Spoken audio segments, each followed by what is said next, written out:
Welcome back to another episode of Awkward Advice with Sheila. Today's topic is not a question that came in, but it is a really good piece of advice that I stumbled upon a few years ago when I was writing a blog for Camp Erin parents. There was an article in the LA Times in 2013 by Susan Silk and Barry Goldman explaining what they call the ring theory. It's an amazing practice that, if you put into place, really helps to eliminate negativity around a grieving person. I'm especially fired up about it today because of all of the recent news with Chrissy Teigen and John Legend and their loss, and how they have publicly posted pictures of them, with their child. I'm blown away by the amount of scrutiny that they are receiving, and I'm really upset about it. So this topic is absolutely perfect for today. Please make sure you share it with others. I'm going to put this picture that I'm about to show you in the comments. So print it out, share it, use it, and let me know what you think. All right, so here's the deal. It's comfort in, dump out.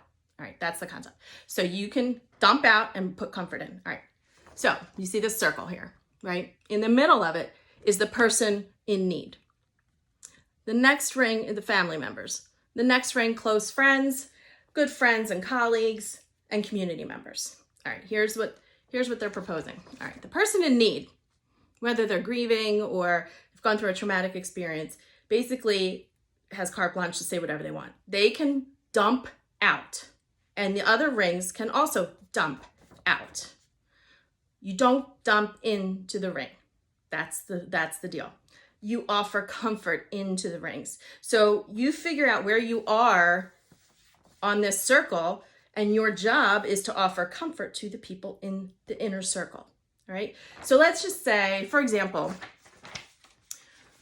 back in 2009, my husband had a really bad, well, they're all bad, but brain surgeries to remove pretty massive tumor in his brain.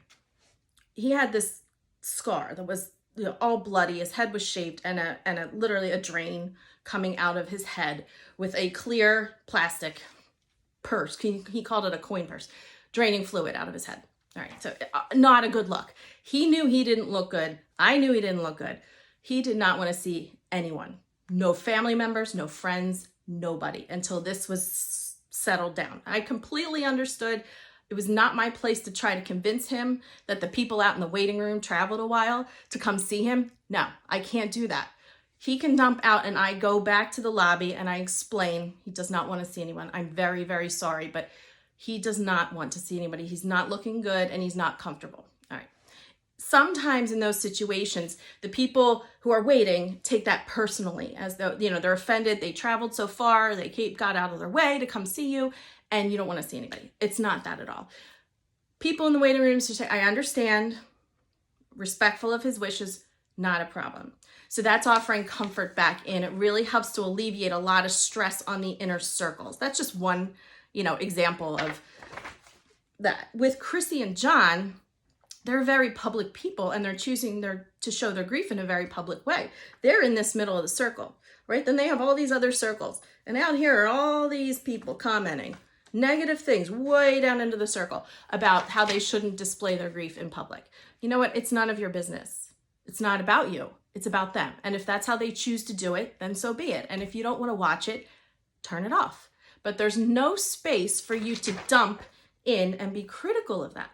I feel like a lot of the people who are being critical don't realize that there are actually photographers on staff at hospitals who are trained to do this. They want to take the pictures for the family in the event that they want to hold on to them, show their younger kids sometime, show their older kids sometime. They are trained to do this.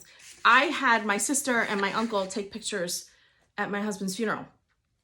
I know it could seem tacky, and I actually wrote a whole blog post about it. It can seem really tacky when, we're snapping pictures of my kids shoving notes and letters and even his iPod into his pants in the casket. I mean, I wanted that. I asked them to take pictures for me because I don't know, someday they might want to look back at it and see. They may ask me, and I really wanted to have that to be able to show them because, their memories are fading a little bit, and I want them to have that.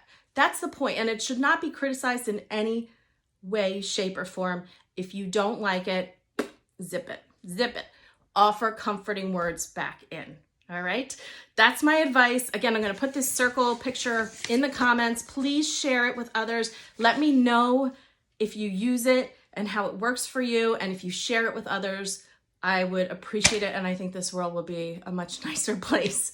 So thank you so much for watching. Until next time, bye-bye.